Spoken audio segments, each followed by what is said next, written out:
Good to go? All right, good morning. It's 8 o'clock, so we're going to go ahead and get started. This is the orientation process for the upcoming promotional exam for sergeant here at MDC.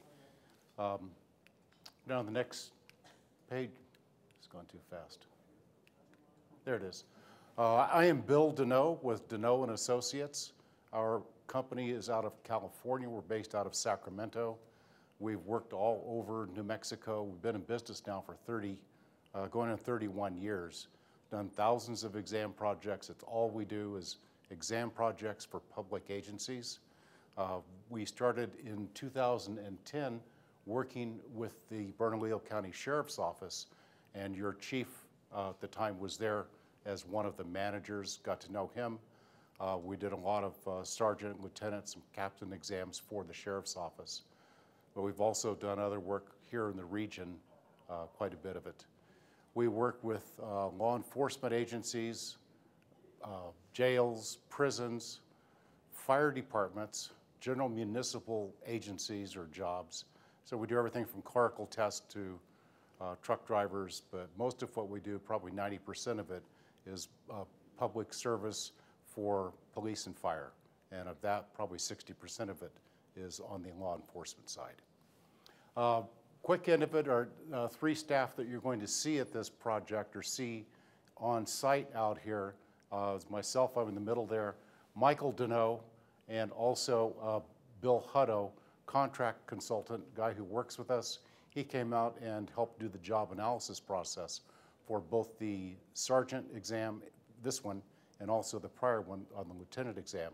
Came out and interviewed a lot of staff, trying to figure out what you do, how you do it, so we can develop the examination according to those specifications. I have a handout here. I'm going to start passing these around. It covers what we have up here.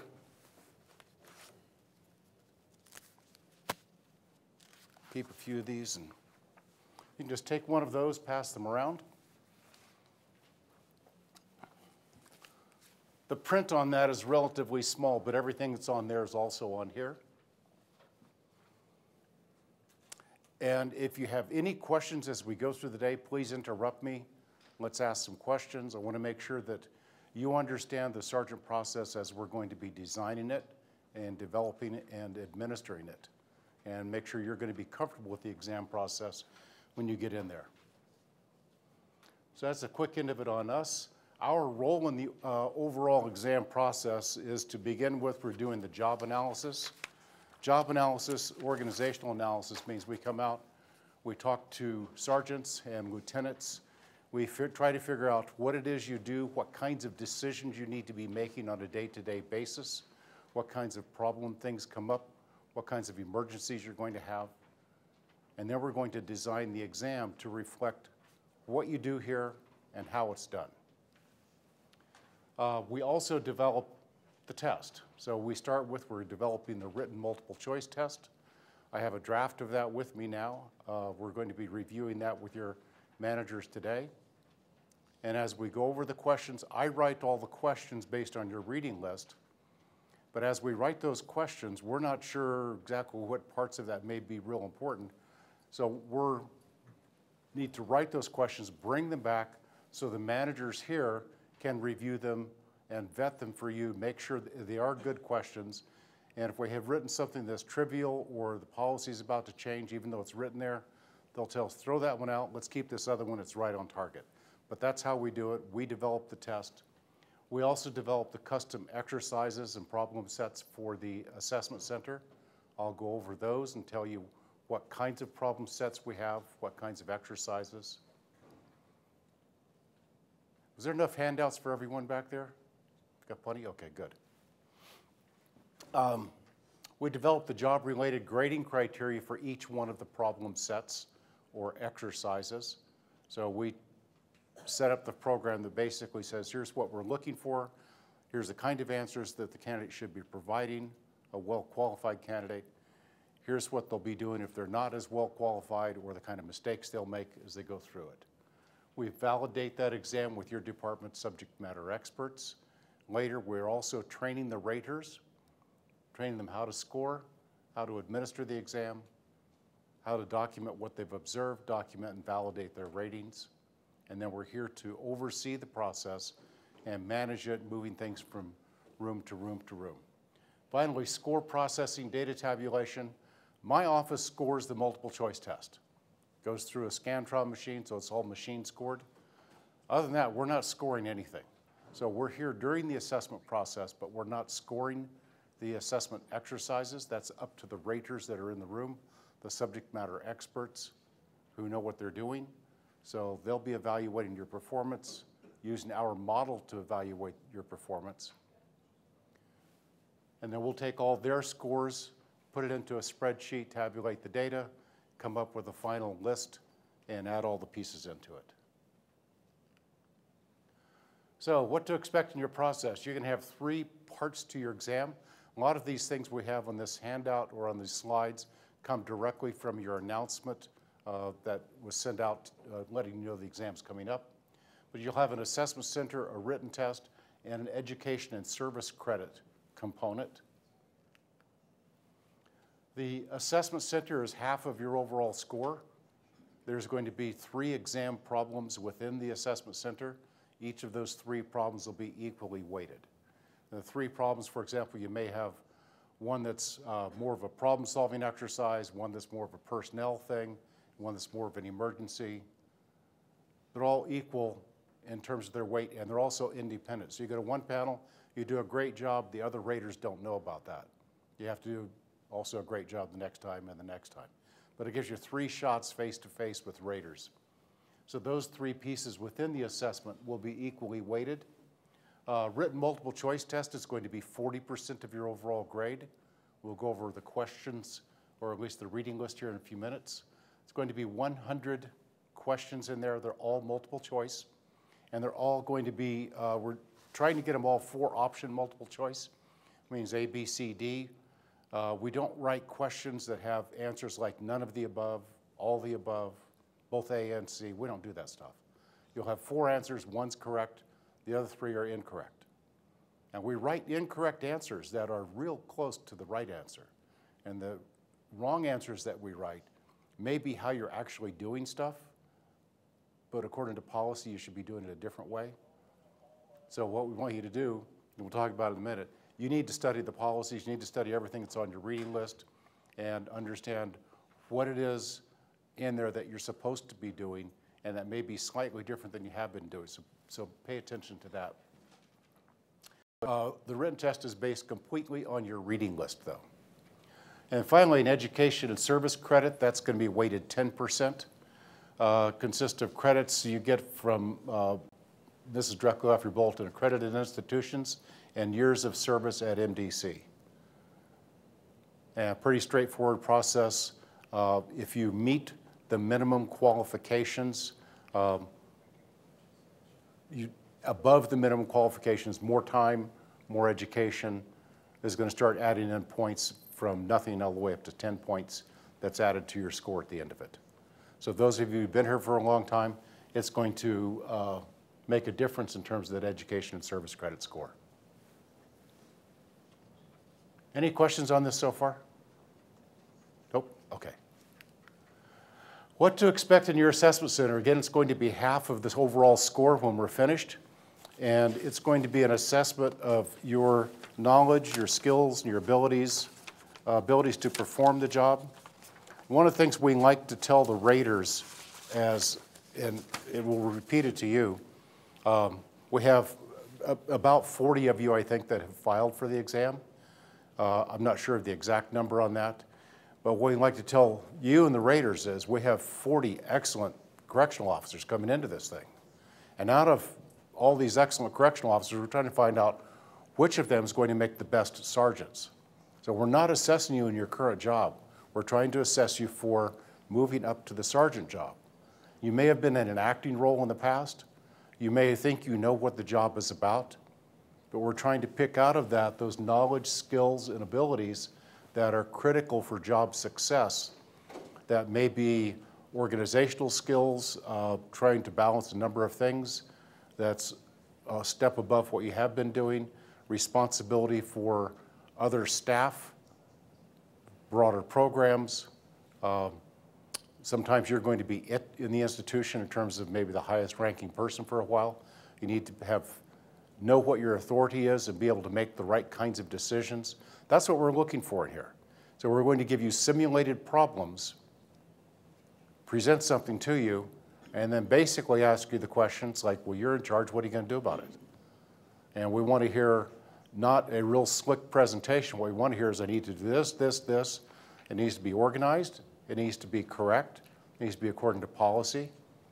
And you need to demonstrate leadership as you're doing it, as you provide information or delegate tasks to other officers in the facility.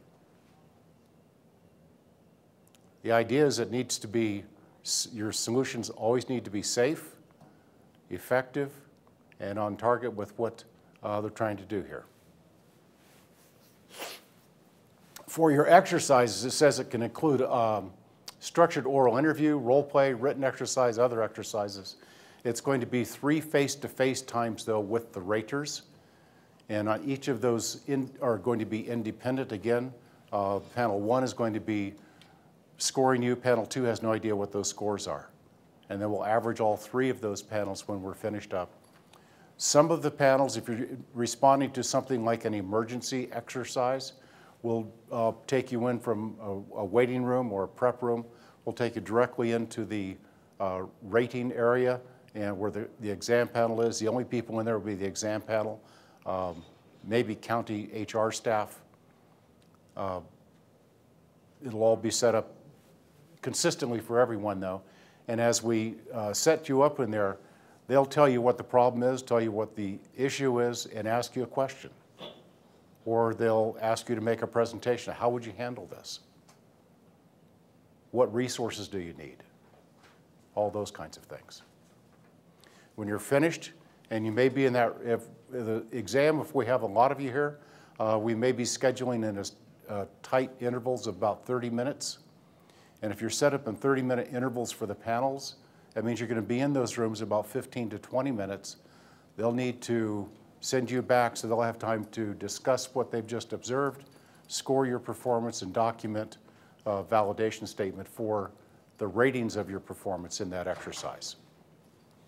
We'll run it pretty much right on schedule, though, once we get going with it. We'll have, again, 3 opportunities, and you're going to be in those rooms about 20 minutes each time, so your overall face time with raters is going to be about 1 hour, 3 different panels of raters. Some exercises may have a preparation time. For example, if we're going to give you a supervision problem, and it could be a role play problem, we'll set you in a quiet room, give you a written description, basically tell you, here's the problem, here's the situation. Someone made a complaint about someone else, for example, one of your officers complained about a different officer, and they're bringing it to you, and it's like, you're supposed to fix it. Okay? So you study it for a while, and you think, well, how would I fix this? What would I do about it? I need to go talk to these people, or I need to go talk to a witness, or I need to go get a statement from someone. So you'll come into the room with the raters then after you've studied it for about 20 minutes, maybe a half an hour, and you'll have a bunch of notes, and now you can answer the question based on your notes, or make a presentation then based on your notes, or role play with one of the raters who's playing the role of an officer working for you, and you'll go through there and you'll problem solve with them. So we may have a preparation time in front of some of the exercises. That'll be built into the overall schedule. The exercises, again, are evaluated by trained assessors. I'm not scoring your performance, or my staff's not here to score your performance. Also, there's probably going to be 2 of us here from my company. And it's most likely, I will be here, and most likely Michael Deneau is also going to be here. Arrival at the exam, and this is what your exam announcement says. I think this is also by policy.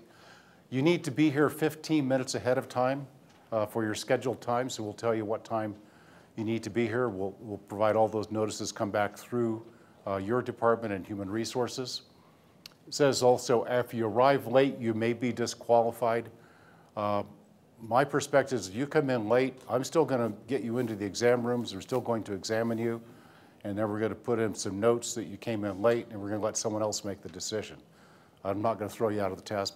Human Resources may later say, no, it wasn't fair, they weren't here on time, they can't start it, or they can't have their scores used or whatever. So really try to be here on time. Your exam schedule, which is also in that announcement, had some dates in it. There's an application due to Human Resources. That's already finished. The orientation today. The list of all the eligibles should have been posted already. I haven't seen it, but it should be out there. The written exam in the Assessment Center, August 28th through 31st. It's not completely decided how that schedule is going to work. You may take the written test as a group to begin with, and then come back on one of those following days for the rest of your assessment center. Or we may administer the written test at the same time we're doing the assessment center, but I think we're going to split it. But it's across those days. You're not here all of those days. You're here to take the written test, which will take about 2 hours, and then you're going to come back and you're going to be here for the assessment process, the assessment center, and that could last upwards of 5 hours. So that those 3 times you're going in to meet the panels, you may have to prep before some of them. If we build the multiple choice test on top of that day, that's about a 5-hour day. If we do the multiple choice test at a separate time, then your assessment day is closer to about 3 hours. We'll be scheduling you in as groups. Some of the groups may be here as early as 7:30. And I'm not sure exactly where we're going to conduct the exam. The lieutenant exam was done off-site, so I'm not exactly sure where we're going to be going with that, but you will be notified very soon. If you come in at 7:30, you're going to be finished by 1, and if you come in around 12:30, you'll be finished by 5. We do run it pretty much on schedule, so the raters are meeting with you between 8 and 5. We give them a lunch break. And if it looks like we're not giving you a lunch break, it's because you're not here for 8 or 9 hours like they are. You're just here for a block of time. So you may be coming in also around 12 o'clock, prep during their lunch hour, and then at 1 o'clock you go start seeing the panels. So there's a number of different alternates on how we're going to possibly develop the schedule. Short end of it is make arrangements on your assessment day to be here for quite a while, and then in the notice we'll tell you pretty much how much time you need to be here on that day. Any questions about this on the schedule? No? Okay. What to expect in the written test. Again, 100 items, all multiple choice. We'll give you 2 hours to get through it. That's a little bit over a minute per question. And what you'll find as you're sitting there taking the test is that about a third of the people are going to be done after an hour. Most of the people are going to be done after about an hour and a half. And if you're like me, you'll sit there and you can go back and double check yourself. If you want more time on a question, you'll probably have enough time. You'll still need to finish it at 2 hours. But you should have plenty of time to get through all the questions. Now, as you're going through your multiple choice questions, as I said, 1 answer will be correct, 3 will be incorrect. Sometimes 1 answer is absolutely correct, and it's very clear what it is. Other times, there's gradations of correct, and and the question will be asking which of the following is the best thing to do in this case. And then you have to figure out, well, which one is the best? Maybe there's a couple of these that'll work, but which one's actually the best according to policy or according to these references? So keep all that in mind as you go through it. Real key point on your success on the written test. Don't read too much into the questions. If you start asking yourself, well, okay, I've got a question, but it doesn't have everything I'd like to know. What if this happened? Well, I'll tell you right now, whatever you're thinking about, it didn't happen. Base your answer and your understanding of the question just on the materials we have printed there. And if you start saying, well, what if this other thing happened? Well, it didn't. And we can't build those kinds of assumptions or anything into this. So they're going to be very straightforward, very factual based. And it's going to come off of this list up here. Now, this list does have a couple of items that are somewhat redundant. For example, MDC policies and procedures, and then the use of force is part of your policies and procedures. It's the third item down. So it's kind of telling you use of force is really important. Everything in use of force is important. Not everything in policies and procedures is important. And as you go through your policies and procedures and these other references, read it from the perspective of what's the sergeant need to know? And so if it starts talking about something that needs to occur that management's going to be doing, something Chief Reese would be doing, we're not asking about that. What we want to ask about is what's the sergeant need to know and what does correctional officer need to know, because the sergeant's out there supervising the correctional officers and needs to know what they need to know as well as what kind of decisions does he have to make. So anything, as we're going through and reading your policies, if it starts talking about the supervisor needs to do this, we can look at it and say, okay, I'm going to write a question on that. That's how we go through and find our questions. We look at things that are like use of force, emergency-based, things that have safety considerations, things that are very important to the job, kind of things you need to make decisions on a daily basis. That's where we pull it out of that. You don't have to memorize that stuff, but you need to be real familiar with everything there. Like on the labor agreement, about the fifth item down, your local 2499 labor management agreement. There's some things in there that sergeants ought to know as correctional officers bring items up. And there's a lot of stuff in there that you don't need to know it, and if you did need to know it, you'd go get it, you'd look it up, and it's one of those things that's trivia. We're trying to avoid the trivia. We're trying to ask about the important stuff. That's part of what we did in the job analysis. You also have Family Medical Leave Act policy, workers' comp, anti-harassment, and the McClendon order, and it gave you some specific pieces of that. So all this information is what we're basing the written test on. Do you have any questions about this? And you should be studying now. Don't wait till the day before the test. So get ready for your exam. We just talked about the written test. Let me jump over to that. Read the job announcement. It's going to tell you what's included. That's going back to your reading list. Thoroughly review the materials and be prepared to respond to written test questions from the perspective of a sergeant.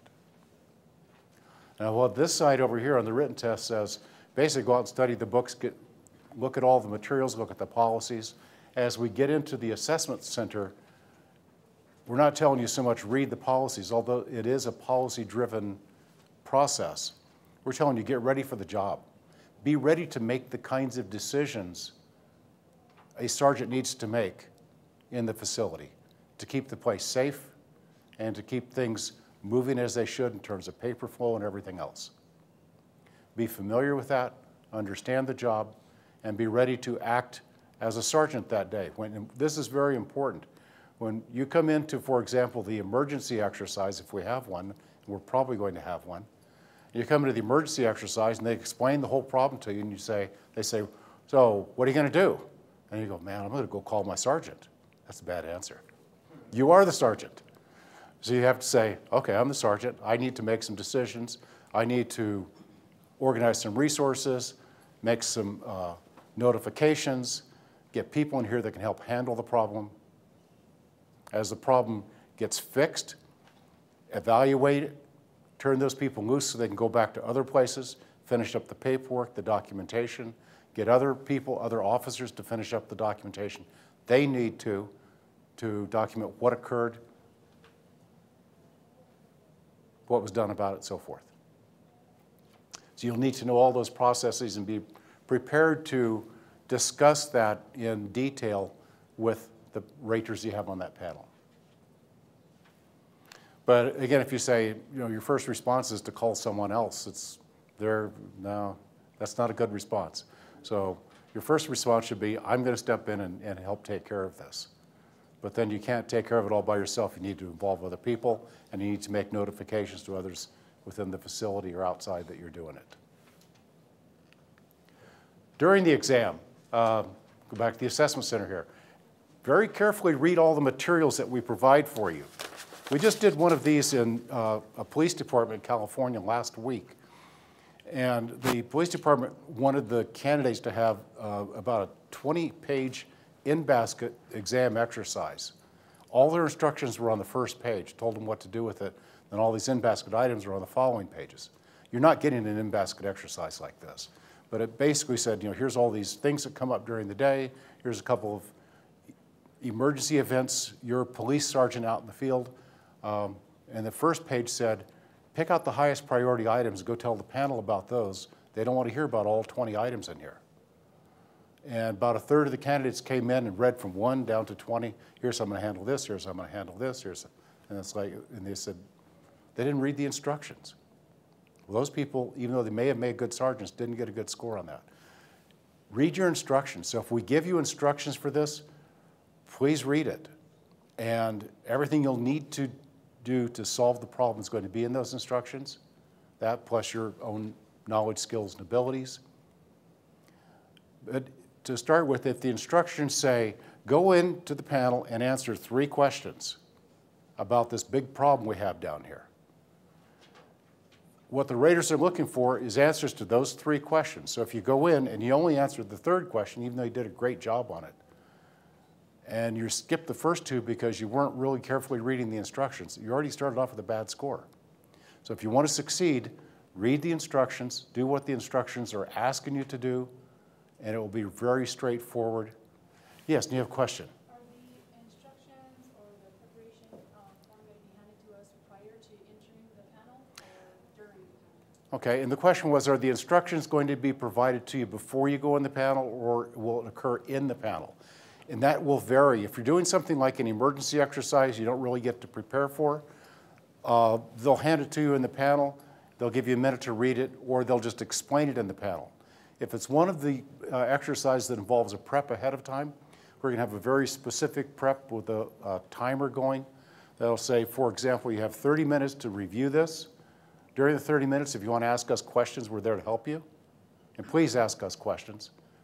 We want to make sure you're successful as you go through this. And that when you get into the room with the raters, you really know what you're supposed to be doing and what kinds of things you're supposed to be answering. If you don't ask us, we can't help you on that, though. But we'll give you the instructions, we'll give you a specific time frame, or if they don't give it to you before you go in, they'll give you everything when you get in there and then give you time to read it or review it in there. Did that answer your question? Good, okay. If you have questions about the process, please ask us. We are really here to help you. We'll help you with the schedule. We'll tell you where you're going next. We'll show you within the instructions what parts you really need to focus on. We'll help you to get ready to go in and show the raters your qualifications for the job. Now, a lot of you might say you're not good test takers and you get nervous in front of panels or groups of people when you have to talk to them like that. That's not what we're grading. We don't want to find out who's the best test taker. We want to find out who's going to make a good sergeant. So we want to know that you can make the kinds of decisions you need to make, that you can display the kind of knowledge you need to have to do the job effectively. You're able to communicate. You're organized in how you're doing your daily work there. If you appear nervous to the raters, another thing we tell the raters up front is they're going to meet 30 or 40 of the people who are some of the best people in the world at confronting and dealing with some of the worst people in the world, your inmates here. And if you can deal with them, don't worry about nervousness. And if you get in there and you are a little bit nervous, it's a different framework. That's not what you do on a daily basis. If you did that on a daily basis, you'd be that good in there too. So all we want to know is who's going to be a good sergeant, not who's the least nervous, not who's giving a real slick presentation or something.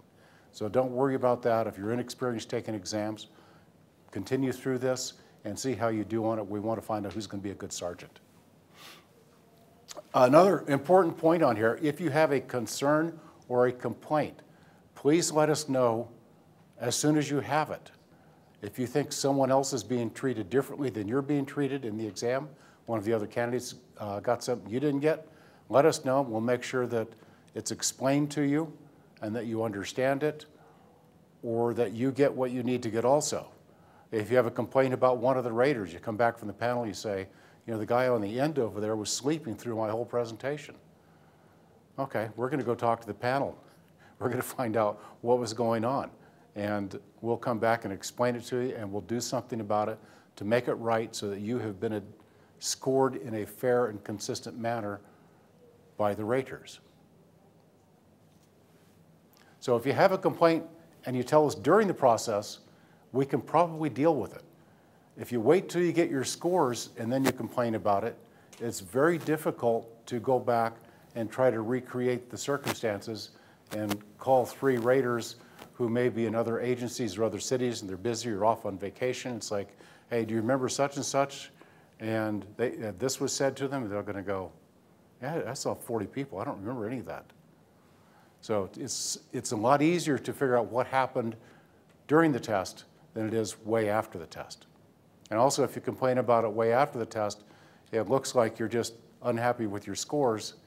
If you complain about it during the test, it looks like you're concerned about fairness for everyone. And that's what we want to do to help you out with, is the fairness for everyone. Any other questions on this part? Okay. Is that it? Yeah, that's good luck in the process. We know it's a real important time for you, your career, and we'll do everything we can to make this a fair test for you and a job-related test.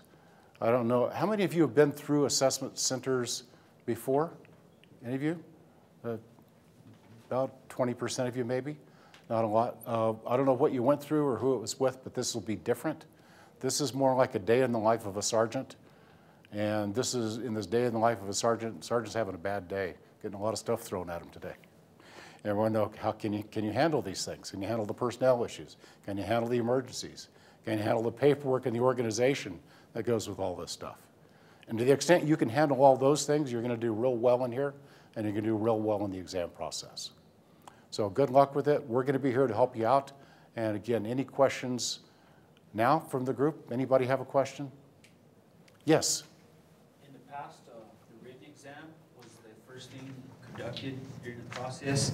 And if you didn't get a high enough percentage, you didn't move on to the assessment. Is that the same thing during this, or all of it's? I still have to talk to the chief about that to see how he'd like it processed. If we're going to do it that way, we've done this for the sheriff's office when we did their exams. They wanted to administer the written test, score the written test, and then invite on the candidates who were successful in the written test. You need to pass the written test in order to get on the list. I'm not sure if we have it set up to pass the written test to get into the assessment, but it's probably set up that way. Yes? Question, I noticed that you had a 40% on the written test. On the written test, but in the email they sent out it was 70%, so which one is it? Okay, the 70% is, you need to have 70% of the questions correct. Is it the overall? And then you need to have an overall score also of 70% on everything in order to attain list eligibility. So if you get a low score on one of your assessment problems and a real high score on the other, it's all going to average out, and you'll be probably somewhere in the middle of the list. You'll need to have 70% of the multiple choice questions correct in order to succeed in the process and also be on the list. The scoring process we use for the assessment center is by definition going to work with that same kind of a rating scale. So the rating system we give to the raters is they score, and they will assign a score between 70 and 100 if you have good performance, and if your performance is minimally safe, minimally effective, you're on the right track, you're doing the job, may not be everything they want done, that may be around a 70, 75. If your response is unsafe, wrong, totally wrong, you didn't get it, you don't know how to solve the problem at all that we put in front of you, that's a failing score, and that's below a 70, and then if you have those, you're not going to be on the list. But you'll keep going through the assessment process. So by definition, if you make it through all 3 of your assessment problems with scores of 70 or better, the overall score is going to be 70 or better. That's how it's scored for the assessment center. The written test is, did you get 7 out of 10 questions correct? And we're trying to write it so it's not abstract, they're not hard questions, but they do test the policies and procedures and they test the information here on the reading list. So it's 70% correct, and then we'll take whatever number you have, such as you get an 80 on the written test, let's say. We'll take 40% of that. That'll be 4 eighths is 32. So you get 32 points coming out of the written test. And then if you have your assessment and you get a 90 out of that, that's 50%. Well, 50% of 90, that'd be 40, so it's 45. And we'll add that to the other part. And then you get all 10 points on the other piece. We'll add that to it, and that's going to be your score. So the score will be those three pieces. The 10%, 40%, 50% are the weights that apply to things, but you always have to have a 70 or better in order to be successful. Now, the only one that's different than that is the education service credit. You could get 0 on that, or you can get 10, up to 10 on that. You don't have to have 7 on it to keep going. It's like you're already in the process, you meet the qualifications. If you have nothing extra, that's going to be close to a 0. You know, if you have a lot of extra time, maybe some of the extra education that they're specifying, that can bring it up closer to the 10. So those are kind of, I'll call them more bonus points. The exam piece is the written test and the assessment center. And on the education and service credit, the way we did that on the lieutenant's process is we had worked out a scoring process with the chief's office before the exam occurred. That was all reviewed, vetted, everyone approved that. And then when it was finished up, they scored that, passed those numbers over to us, so many years and so forth, and all that went into the system, added on to the other scores.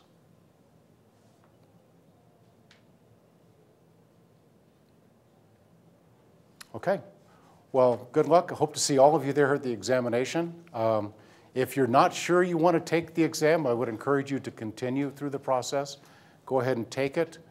If you're not sure you want to be a sergeant, but you kind of want to see how this is going to work out, study, take the test, wait till they offer you the promotion before you turn it down, because if you turn it down by not coming to the test, you can't change your mind until we do another test.